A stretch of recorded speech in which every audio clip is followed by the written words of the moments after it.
많이 이슈가 되는 것들 가운데 이제 뭐 정치적인 것들은 좀 빼고 좀 이렇게 생각하고 보고 싶습니다. 곽아무개 의원 아들이 뭐 대장동 거기에 관계된 회사에 있어서 퇴직금을 50억을 받았다. 세금을 22억 냈다. 그리고 28억을 수령을 했다. 문제가 됐죠. 곽 의원 자체가 탈당을 하고 의원직도 내려놓아야 될 상황까지 갔습니다. 그게 뇌물인지 퇴직금인지 위로금인지 그런 것은 자초하고 아들이 행한 일 때문에 아버지가 영향을 받게 됐죠. 그 아버지가 아버지 보고 준 거지 뭐 아들에게 뭐 이렇게 했느냐 뭐 그럴 수도 있어요. 근데 한번 장아무개 의원이 있습니다. 그 이름이 특이해서 제가 이름을 알아요. 노엘이라고. 노엘 이거 있죠. 이스라엘 왕이 나셨는 노엘이라는 뜻이 나셨다는 거예요. 낳았다는 거예요. 탄생했다는 뜻이. 이름이 노엘이에요. 근데 얘가 술 먹고 면허가 정리되고 이제 집행유예 기간에 또 술 먹고 운전을 하다가 걸렸어요. 그리고 이제 그것을 측정하는 경찰을 피해서 도망가고 이렇게 해서 뭐 육체적인 접촉도 있었고 그래서 그 선거인의 어떤 그러한 선거인단에서의 역할을 하다가 장 의원이 다 사퇴를 했어요. 아들이 술 먹고 아들이 사고 쳤는데 이 엄한 아버지가 이게 책임을 져야 된다. 정치적인 어떤 그런 책임일 수도 있겠죠. 그 앞에는 이제 윤아무개 의원이 있었는데 이 사람은 굉장히 정의롭고 이렇게 바른 말을 잘했었는데 아버지가 땅을 샀어요. 저 부여 쪽에 땅을 샀는데 그게 농지법 위반이라나 뭐래나. 난 몰랐다 그랬는데 아버지가 그 땅 산 것 때문에 의원직을 사퇴해서 국회에서 처리가 됐어요. 난 그만두겠다. 그런 의의가 그 앞에 보면 여러분 조아무개라고 하는 장관 자체가 또 그 아들 딸들 때문에 너무 많이 문제가 됐어요. 그건 아버지 찬스를 썼느냐 부모 찬스를 썼느냐 안 썼느냐 가지고 뭐 그게 합법이냐 위법이냐 해가지고 굉장히 많이 이제 시끄러웠죠.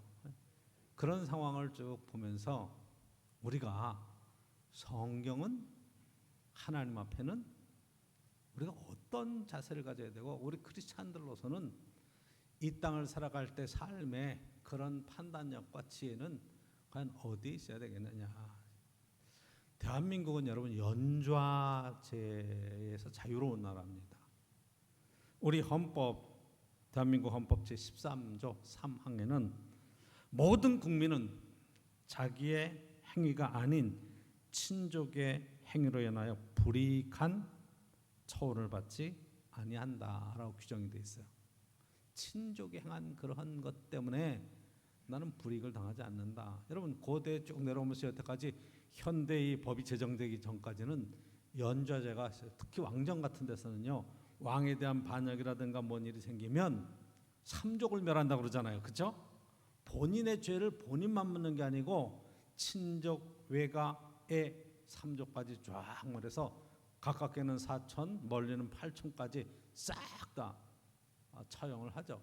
그게 당사자가 받는 그러한 죄에 관한 문제가 아니라 이것 때문에 함께 아무런 연관도 없고 같은 그런 성씨와 같은 이렇게 가족으로 태어났다는 것 때문에 어떤 때는요 한 마을 자체가 다 쑥대밭이 돼요. 연좌제 때문에 이런 일이 생기기도 해요. 그런데 현대에 들어와서는 무슨 소리냐? 왜 아버지가 지은 죄 때문에 아들이 책임을 져야 되고 아들이 지은 죄 때문에 아버지가 책임을 져야 되느냐? 연좌제는 법으로 금한다. 그 대한민국 헌법 13조에 정확하게 못 박고 있는 거예요. 근데 현실은 어떻습니까? 자, 오늘 성경에서는 뭐라고 얘기하고 있는가? 또 여호와의 말씀이 내게 임하여 이르시되 하나님의 말씀이 에스겔에게 임했습니다. 뭐라고 그래요? 2절에 너희가 이스라엘 땅에 관한 속담에 이르기를. 속담이 하나 있었어요. 뭐야? 아버지가 신포도를 먹었으므로 그 아들의 이가 시다고 하면 어쩌미냐. 아버지가 신포도를 먹었는데 아들이 이가 시가지고 막 절절 맨다는 거예요. 가능키나 한 얘기냐. 심포도 아버지가 먹었으면 아버지가 신 거지 왜 내희가 시겠느냐 말이에요. 이게 뭔 얘기냐면 이스라엘 백성들, 이 유다인들이 바벨론 포로로 끌려가면서 지금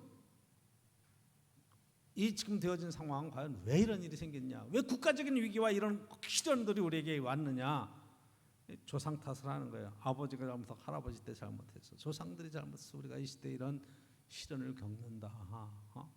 그러니까 지금 하나님께서는 뭐라 그래? 아버지가 심포도 먹었으면 그 아버지 때 죄를 당하는 거지 왜 너희들이 죄를 당해? 너희들이 지금 바벨론 포로에 끌려오고 이런 고난을 당하는 것은 누구 죄 때문이라? 네가 잘못해서 그런 거야. 정확하게 찍어서 말씀하시는 거예요. 그래서 3절에 보면 주 여호와의 말씀이라 내가 나의 삶을 두고 맹세하노니 하나님께서 자기를 두고 맹세한대. 하나님이 살아두신 분 맹세한대. 히브리서에 보면 하나님께서 아브라함을 축복하시고 복을 내리십니다. 내가 너를 복주고 복되면 너를 형통케 하며 형통케 하리라. 그 앞에 말씀에 보면 하나님이 자기보다 더 큰 이가 없으므로 자기를 두고 맹세하여 이르시기를 내가 너를 복주고 복주며 이렇게 쓰고 있어요. 하나님은 제일 큰 맹세를 할 때 자기를 두고 맹세하는 거예요. 왜? 하나님보다 더 큰 이가 없으니까. 그래서 3절에 내가 나의 삶을 두고 맹세하노니 너희가 이스라엘 가운데 다시는 이 속담을 쓰지 못하게 하리라. 그렇죠? 자 4절에 뭐라 그래요? 모든 영혼이 다 내게 속한지라 아버지의 영혼이 내게 속한 같이 그의 아들의 영혼도 내게 속하였나니 범죄하는 그 영혼은 죽으리라. 이 아버지가 속하고 아들도 속하고 영적으로 하나님과 다 1대1의 관계를 맺고 있다. 그러면서 이제 오늘 5절에서 20절까지 그 이하의 쭉 21절 이하의 쭉 이야기로 계속 연결되면서 이 이야기를 이제 구체적인 실례를 드는 겁니다.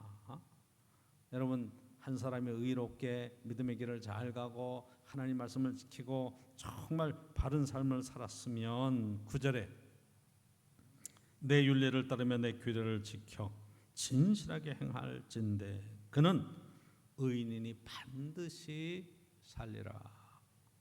하나님 말씀대로 살면 그는 반드시 산다. 내가 보장한다. 여호와의 말씀이니라. 그렇죠? 자 10절 이하에는 말씀을 따르지 않고 지 마음대로 살아가서 살인하고 강도짓하고 뭐 가난한 자 핍박하고 막 쭉 하다가 여러분 13절 보시면 그가 살겠느냐? 그가 살겠느냐?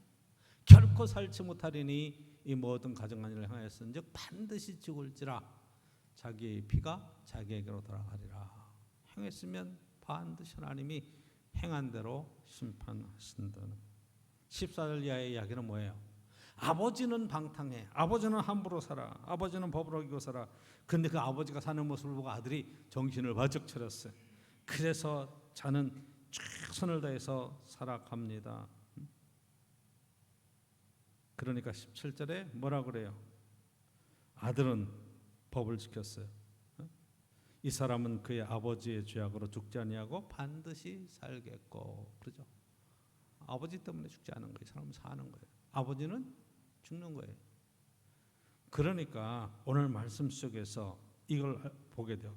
그 19절 20절이 결론적인 차원에서 이야기합니다. 그런데 너희는 이르기를 아들이 어찌 아버지의 죄를 담당하지 아니하겠느냐 하는도다. 이게 아버지가 죄를 졌으면 아들도 그 죄값을 치러야지 이렇게 하겠느냐 말이에요. 아들이 정의와 공의를 행하여 내 모든 율례를 지켜 행하였으면 그는 반드시 살려니와. 그렇죠? 아버지가 잘못돼서도 아들은 바로 반드시 사는 거예요. 20절 범죄하는 그 영혼은 죽을지라 아들은 아버지의 죄악을 담당하지 아니할 것이요 아버지는 아들의 죄악을 담당하지 아니하리니 의인의 공의도 자기에게 돌아가고 악인의 악도 자기에게로 돌아가리라. 각자 자기의 인생을 자기가 사는 거지.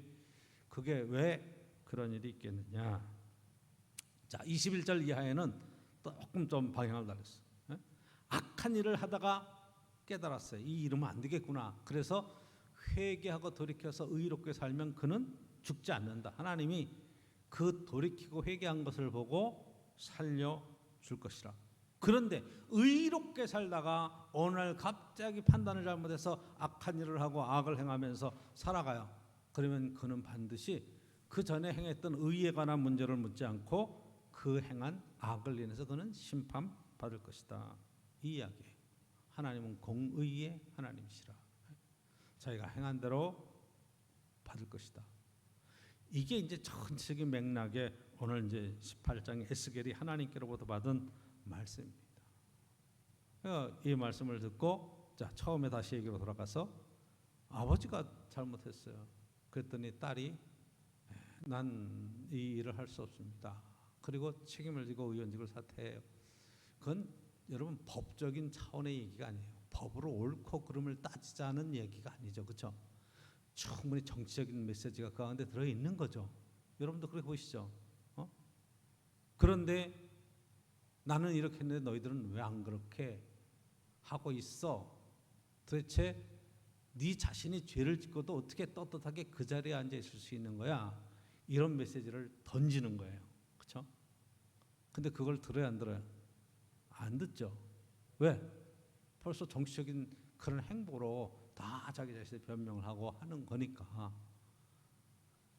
여러분 현실의 문제를 우리가 바라보는 하나님의 시선, 하나님의 시각, 우리가 보고만 해서 하나님의 말씀으로 살아가는 삶의 기준이 과연 무엇인가? 오늘 말씀 속에서 우리가 몇 가지 교훈을 얻으려고 하는 거예요.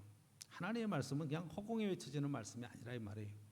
오늘 살고 있는 우리의 삶 속에 아주 구체적으로 적용되어질 말씀인데, 첫째가 우리는 하나님 앞에 단독자로 서는 거예요. 1대1로 서는 겁니다. 그렇죠? 1대1로 서는 거예요. 아버지가 어떤 덕을 쌓고 큰 은혜를 끼쳐서 그 아들의 때에 그것 때문에 하나님 앞에 그 아들이 구원을 받고 이런 건 아니라 이 말이에요. 아브라함의 하나님, 이삭의 하나님, 야곱의 하나님으로 불리우시죠. 그렇죠?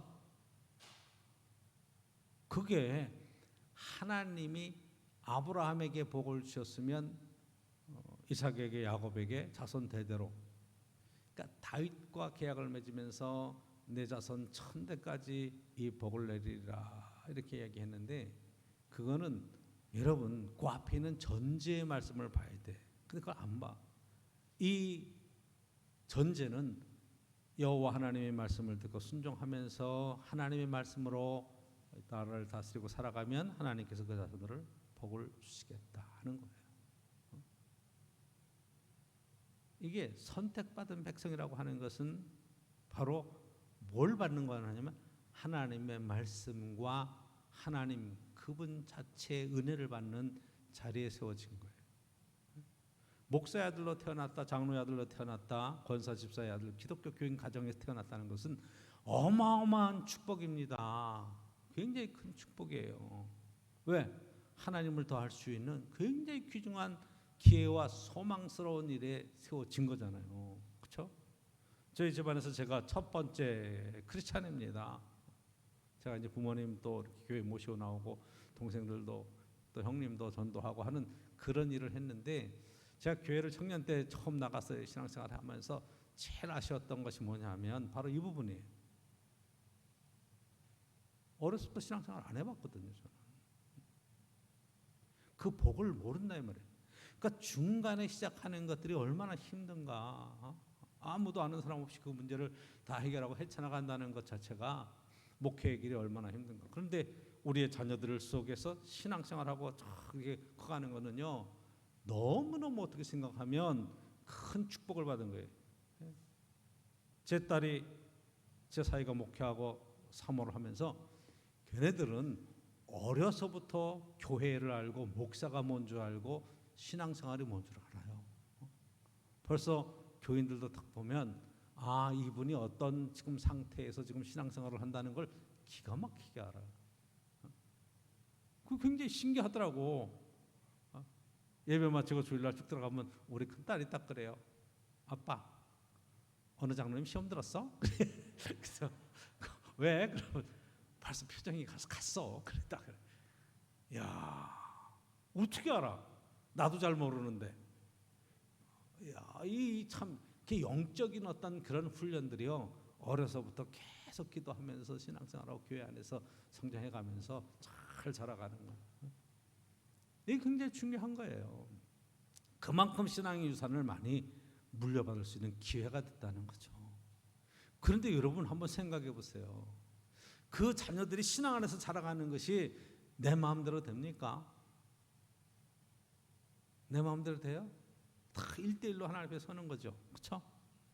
아무리 뭐 설명을 하고 애를 쓰고 뭐 이래야 된다 저래야 된다 그래도 아들이 관두세요. 아유, 어머니는 그렇게 하세요. 아버지 그렇게 하세요. 우리한테 신앙생활 강요하지 마세요. 신앙은 자유 아니에요? 이렇게 나가면 감당할 수가 없어요. 그래서 여러분, 신앙은 단독자로 하나님 앞에 서는 거예요. 아브라함이 하나님 은혜를 경험했고 이삭도 개인적으로 하나님의 은혜를 경험하는 거고, 야곱도 약복강가에서도 경험하지만 베델에서 하나님을 만나고 신앙생활을 경험하는 거예요. 그리고 인생이 바뀌어지는 거예요. 할렐루야. 굉장히 중요한 이야기예요. 하나님 앞에는 1대1로 쓴다. 하나님은 책임을 아버지에게 또는 자식에게 이렇게 묻지 않는다는 거예요. 그런데 지금 이스라엘 백성들, 바벨론 포로로 끌려간 사람들은 핑계를 대는 거예요. 아버지 때, 조상 때 잘못해서 우리가 지금 이런 어려운 일을 당한다, 이런 얘기를 하는 거예요. 조상을 잘못 만나서 그렇다. 그랬더니 하나님께서 오늘 본문에 얘기하는 거예요. 아버지가 심포도를 먹었다고 네가 시겠느냐? 다시는 그런 속담 쓰지 못하게 하겠다. 네가 지금 책임져야 될 일은 네 인생에서 내 책임이다. 정확하게 집어 얘기하시는 거죠. 여러분, 죄가 뭐냐? 죄는요, 원망하고 탓하는 거예요. 핑계를 대는 거예요. 그래서 첫사람 아담과 하와가 선악과를 먹고 죄를 짓게 됐을 때 하나님의 낯을 피해서 숨잖아요. 그렇죠? 아담아, 내가 어디 있느냐? 내가 먹지 말라는 선악과를 먹었느냐 물어보실 때 뭐 핑계를 대죠. 하나님이 만들어주신 저 여자가 자기에게 좋기 때문에 내가 먹었습니다. 그 얘기를 하죠. 하나님, 내가 잘못했습니다. 죄가 큽니다. 이렇게 말하질 않아요. 근데 성경을 자세히 들여다보면요, 여러분, 하와가 태어나기 전에 이미 아담에게 하나님께서 동산 중앙에 선악을 알게 하는 나무야 생명나무를 놔두시고 저건 먹지 마라 그랬어요. 생명나무 먹지 말라는 얘기는 안 하셨어. 선악을 알게 하는 나무는 먹지 마라. 먹으면 반드시 죽는다. 정령 죽으리라. 그렇게 말씀하셨거든요. 먹으면 죽는다. 누가 그 얘기를 들었냐? 아담이 들었어요. 그 후에 아담이 독처하는 게 좋지 않아서 하나님이 아담을 재우시고 하와를 갈리뼈를 뽑아서 만들어 놓으셨죠. 그러니까 하와는 하나님께로부터 말씀을 전해 듣지를 못했어요. 아담을 통해서 들은 거예요. 그러니까 하와가 떠서 줄 때 안 돼, 먹으면 안 돼, 하나님이 죽는다 그랬어, 이렇게 얘기를 했어야 되는데 먹고 나서는 핑계를 대는 거예요. 하나님이 저 여자만 안 만들어 주셨으면 안 먹었을 텐데, 저 여자가 따주지만 않았으면 안 먹었을 텐데. 그 누구 원망하는 거예요? 여자 원망하고. 누구 원망하는 거예요? 하나님 원망하는 거예요. 그러니까 여러분, 죄의 속성은 뭐냐? 원망하고 탓하는 거예요. 이 시대의 제일 큰 문제가 뭐냐? 나라를 원망하고 시대를 원망하는 거예요. 요즘 젊은 사람들이 뭐라고 하는지 아십니까? 우리가 어려울 때 어려운 시대를 어떻게 뚫고 나오고 어떻게 경제 부흥을 일으키고 그러면 다 그때는요, 그래도 일자리도 많고 할 일도 많고 뭐 그랬으니까 그렇죠. 요즘 같이 뭐 취업 문이 좁고 할 일이 없는 때 뭐. 여러분, 무슨 소리예요? 응? 그때 여러분 무슨 일을 하셨어요? 우리가 이 나라를 일으킬 때 무슨 일을 하셨어요? 지금 아이들이 싫어하는 3D 업종에서 정말 해외로 목숨 걸고 나오고 올라옴으로 목숨 걸고 전쟁터에 나가서 그렇게 해서 돈을 벌고 나라를 세웠잖아요. 그런 결기가 아들에게 있느냐, 이거예요. 근데 핑계만 대. 환경이 달라지고 뭐 어쩌고 그런 얘기를. 그때 여러분 마음속에 그런 생각 다 했죠. 나는 공부하는 책상만 하나 있어도 난 행복하겠다. 내 방 하나 갖는 게 막 평생 소원의 꿈이었다. 막 이런 얘기 다 하잖아요. 그런데 성경에서는 지금 원망하거나 탓하는 얘기로 죄의 문제를 정확하게 하나님이 집어내시는 거예요. 왜 아버지를 핑계를 하느냐? 왜 조상을 핑계하느냐? 왜 환경을 탓하느냐? 하나님의 말씀 가운데 네가 의롭고 바른 믿음과 바른 판단과 정의로운 길을 가면 하나님께서 너를 기억하시고 너를 성공의 자리에 세워 놓으실 거야. 할렐루야. 여러분, 여기에 하나님의 귀한 축복이 있습니다.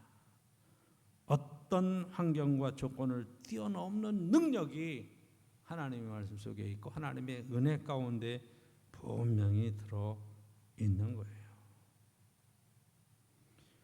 두 번째로 보면 하나님은 연좌자에 대한 책임을 묻지 않습니다. 아들이 지은 죄에 대해서 아버지한테 심판하거나 아버지가 지은 죄에서 아들에게 심판하거나 그렇지 않습니다. 화성에서 목회할 때 어떤 가정에 아들 둘이 있었어요. 아버지가 막 술거래야 막 엄청나 그랬다고 그러는 거예요. 그러니까 이 간암이 걸려서 이제 돌아가시죠. 술 때문에 돌아가시죠. 간이 문제가 되니까. 근데 아들이 둘이 있었어요. 근데 큰 아들은 에이, 우리 집안 전통이 그래. 아버지가 그러니까. 그리고 술 마시고 같이 그렇게 살았어요. 아버지가 술 마시니까 아들도 당연히 내가 보고 배운 게 그것뿐이 더 있냐. 근데 둘째는 그런 생각을 안 했어요. 아버지를 저렇게 인생을 살았는데 난 정신 차리고 살아야지. 난 절대 술 먹으면 안 되겠다. 술 안 먹을 수 있는 방법이 뭐냐? 어제 교회 다니는 사람 보니까 술 안 먹더라. 난 교회를 다녀서 술 먹지 말아야지. 그리고 교회를 나왔어요. 그 술을 절대 입에 대지 않았습니다. 교회 장로님이 됐어요. 형은 술 때문에 빨리 갔어요. 동생은 성실하게 삶을 살아냈습니다. 여러분, 한 아버지의 두 아들이에요. 어떻게 여러분 해석할까요? 피는 못 속인다고요? 그런 얘기가 어디 있어요? 극복할 수 있는 문제고 해결할 수 있는 문제예요. 그 시대에 어떤 가치관과 정신을 갖고 살아가느냐, 어떻게 하나님의 은혜를 깨닫느냐, 이거예요. 하나님은 반드시 한 사람의 삶 속에 1:1로 서시고 그 책임을 그에게 물으시는 거예요. 마태복음, 마가복음에 보면 거기에 부활에 관한 얘기를 쭉 할 때 예수님께 이런 질문을 합니다. 어떤 집에 7형제가 있었는데 거기에 첫째가 장가를 가게 됐습니다. 장가를 가게 됐습니다. 그런데 이 단명했어요. 근데 여러분, 이스라엘 전통 속에는 우리는 뭐 이렇게 동생이 아들을 낳거나 그러면 형네 가문으로 옮겨서 그 가문의 대를 잇게 하는 그러한 양자 제도가 있어요. 근데 이스라엘은 어떤 제도가 있냐면 그렇게 해서 형수가 혼자가 되면 둘째 동생이 형수와 합방을 하고 자식을 낳아서 그 가정의 대를 이어주는 전통이 있는 거예요. 좀 우리가 이해하기 힘든 전통이죠. 그렇지만 그런 전통이죠. 근데 둘째도 형수랑 살았는데 아이가 없이 죽었어요. 그러니까 얘기를 만들어내는 거죠. 이제 셋째도 죽었어요. 넷째도 죽었어요. 다섯째, 여섯째, 일곱째가 다 그렇게 해서 죽었어요. 그러면 부활의 때에 이 여자는 누구의 부인이 되겠느냐, 그렇게 물어보는 거예요. 그게 문제를 만들어서 꼬여가지고 예수님 앞에 정말 이게 어려운 문제를 물어보는 거죠. 그러니까 예수님께서 정확하게 답을 하세요. 너희들이 성경도 오해했다. 성경의 의도가 그런 의도냐 지금 이게? 예? 말하려고 하는 하나님의 의도가 그거냐? 성경도 오해하고 하나님도 오해했다. 부활의 날에는 시집가고 장가가는 게 없다. 천사처럼 되어서 거기에는 누구 남편, 누구 아내 이런 얘기가 없다는 거예요. 하나님 앞에 뭐로 쓰는 거예요? 오늘 말씀에 여러분 4절에 있는 말씀처럼 모든 영혼이 다 내게 속한지라 아버지의 영혼이 내게 속한 같이 그의 아들의 영혼도 내게 속했나니 범죄하는 그 영혼은 죽으리라. 뭐라고 그러는 거예요? 영혼이 속했다는 거죠. 그렇죠? 하나님께 속한 거예요. 그러니까 이 여인의 영혼도 하나님께 속한 것이고, 하나님 나라는 여러분 부활한 사람이 들어가지만 결국 영적인 차원에서의 해석을 뭐로 해석하는 거예요? 육체로 해석하는 거예요. 문제가 있는 거죠. 그러니까 하나님을 오해하고 성경을 오해하고. 여러분 한번 생각해 보세요. 시집가고 장가간다. 그 부부 사이는 촌수가 없다고 그래요. 그렇죠? 영촌이죠. 영촌이에요. 그러니까 이게 돌아서면 남이 되는 거죠. 천수가 없으니까 그냥 남남이 되는 거예요. 근데 부모와 자식 사이는 천수가 일천이에요. 그래서 이놈 말 안 듣으니까 내 호적에서 파내야지. 너 부모와 자식 관계 끊자. 끊자고 해서 끊을 수 있는 게 아니고 법적으로 해결할 수 없는 게 바로 이 일천의 문제예요. 이것은 왜? 끊어도 끊어지는 게 아니거든요. 내가 너를 낳았다는데 낳은 것이 사라져요? 그러니까 이 천수는요 무시할 수가 없는 거예요. 끊을 수가 없는 거예요. 그러면 여러분 한번 생각해 보세요. 부부가 됐다, 일천이 됐다, 이천이 됐다, 삼천이 됐다, 사천이 됐다는 천수는 과연 어떤 천수에 이게 무슨 관계를 말하는 거예요? 육체의 관계를 이야기하는 거죠. 영혼의 관계를 얘기하는 게 아니잖아요. 성경은 정확하게 얘기하죠. 육은 부모로부터 우리의 육신의 혈통을 이어받지만 우리의 영은 하나님께로부터 왔다. 창세기에는 하나님께서 사람을 흙으로 빚으시고 그 코에 생기를 불어넣어서 생명이 되었다. 이 하나님께서 불어넣으시는 생명, 이 영적인 존재는 4절에 있는 말씀처럼 모든 영혼이 내게 속하였다. 아버지의 영혼도 아들의 영혼도 다 이 따로따로의 영혼이 속해 있기 때문에 여러분 그때는 시집가고 장가가는 게 의미가 없어지는 거죠. 이해가 되시죠? 영적인 관계로 세워지는 거지. 여러분 부부라는 것이 육적인 관계지 영적인 관계는 아니잖아요. 그래서 여러분 영화나 뭐 이런 데 보면 영혼 결혼식을 한다고 막 그러죠. 영혼 결혼식. 말도 되지 않는 거고 이해를 전혀 못 하는 거예요. 그런데 여러분 성경에 보면 또 다른 부분도 있습니다. 이런 부분이 있어요. 여러분 성경에 거기 보면 그 출애굽기 34장에 있는 말씀이죠. 6절 7절에 이렇게 쓰고 있어요. 여호와께서 그의 앞으로 지나가시며 선포하시되 여호와라 여호와라 자비롭고 은혜로우시며 노하기를 더디하시고 인자와 진실이 많으신 하나님이라. 7절 딱 보면 인자를 천대까지 베풀며 하나님의 축복과 은혜를 천대까지 베풀며 악과 과실과 죄를 용서하리라. 그러나 벌을 면제하지는 아니하고 아버지의 악행을 자손 3, 4대까지 보응하리라. 그런 말씀이 있어요. 이 자손 3, 4대까지 보응한다는 말씀이 율법서에 나옵니다. 이걸 어떻게 해석하는 거예요? 하나님의 축복을 용서하시고 쫙 자손 천대까지 쫙 내려서 복을 내리시는데 아버지의 악행을 자손 3, 4대까지 보응하신다. 그럼 얘기가 지금 두 얘기가 상충이 되죠. 그렇잖아요. 어떻게 해석하라는 거예요? 여러분 한번 잘 생각을 해야 돼. 영향력이라는 게 있어요. 사람에게는. 그렇죠? 아버지가 잘못 인생을 살고 나면 그 영향력이 3, 4대까지 내려가게 돼 있는 거예요. 하나님의 바른 믿음의 대를 세우고 신앙의 아름다운 전통을 세워가면 하나님께서 자손 천대까지도 축복하시겠다. 천대라는 것은 무슨 얘기예요? 정말 천대를 얘기하는 거겠어요? 그 차원의 얘기가 아니잖아요. 영원한 하나님의 약속이 그 가정 속에 그 인생 속에 변함없이 내려가겠다는 거예요. 죄의 영향력을 이야기를 하는 거죠.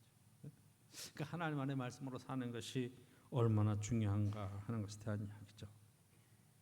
세 번째로 오늘 본문 속에서 여러분 21절 이하에 쭉 나오는 이야기, 20절, 21절까지 쭉 나가는 이야기 가운데 하나가 악을 행하다가 돌이켜 회개하고 의인으로 돌아서면 하나님께서 그 죄를 용서하시고 하나님의 의인 속에 다시 심판하지 않고 그를 세워주시겠다고 약속하는 거예요. 그래서 범죄한 길에서 떠나서 의인의 길, 의롭게 살다가 그 의인의 길을 떠나서 죄악으로 행하면 하나님께서는 의인의 그런 상급을 제하고 그 죄에 대해서 심판하시겠다는 거예요. 여러분 십자가는 바로 우리에게 이 큰 은혜를 경험하게 하는 거죠. 내가 여태까지 죄악 가운데 살았다 할지라도 하나님 은혜 가운데서 십자가의 은혜를 붙들고 은혜로 나아가면 하나님이 우리의 죄는 다 용서하시고 그리고 회복시키셔서 그 다음부터는 하나님의 의 안에서 살게 하겠다. 이게 십자가예요. 예수 그리스도는 바로 그 하나님의 큰 용서와 사랑에 관한 선포예요. 교회를 다니고 내가 예수를 믿고 천국에 간다고 말하는 것은 바로 이 부분을 얘기하는 거예요. 예수 안에서 내가 내 삶이 세워졌습니다. 하나님의 의 가운데 살아가는 인생이 되었습니다. 여러분, 내가 용서함을 다 받았으니까 뭐 앞으로 과거에 지은 죄, 지금 짓고 있는 죄, 앞으로 지을 모든 죄까지 다 내가 용서함을 받았으니까 이제 마음대로 살아도 난 어떤 죄악에서도 자유로워.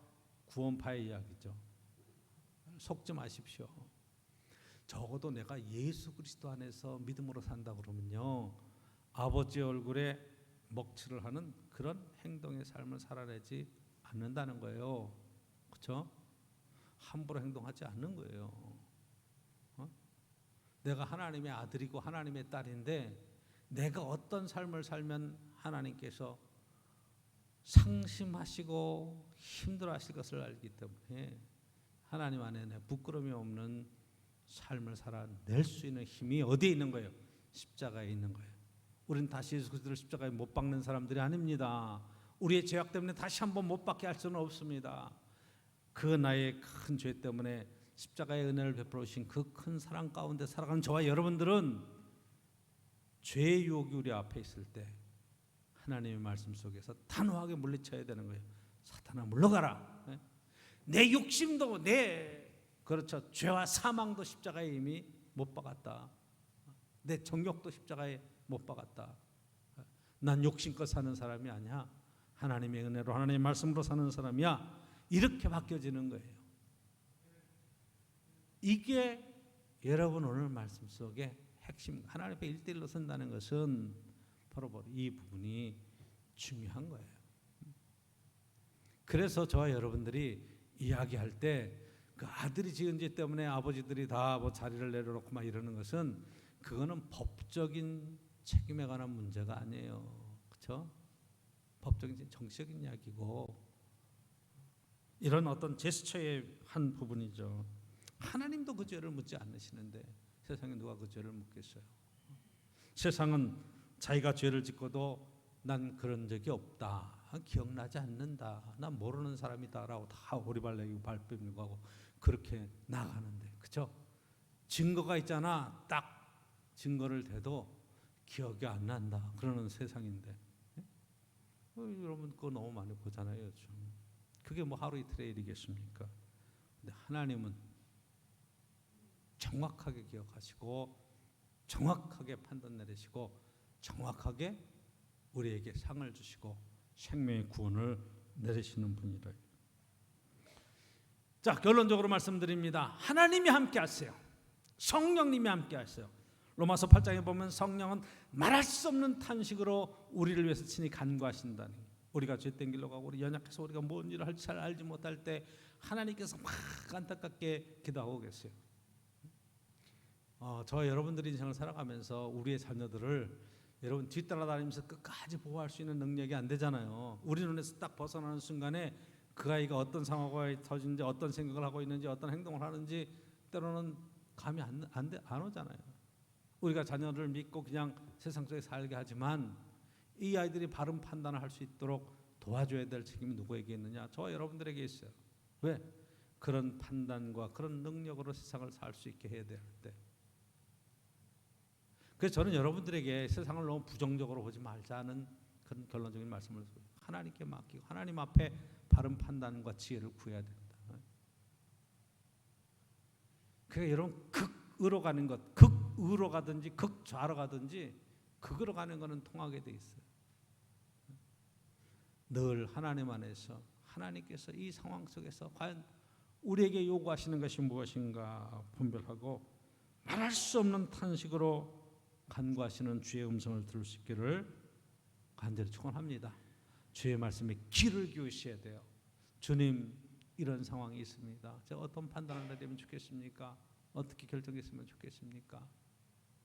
그리고 판단하고 여러분 욕심을 내려놓고 주님 앞에 겸손하게 귀를 기울이면 주님께서 지혜를 주시고 그 가는 길을 분명히 이끌어가실 것입니다. 오늘도 승리하는 복된 하루가 한 주간이 되시기를 간절히 축원합니다.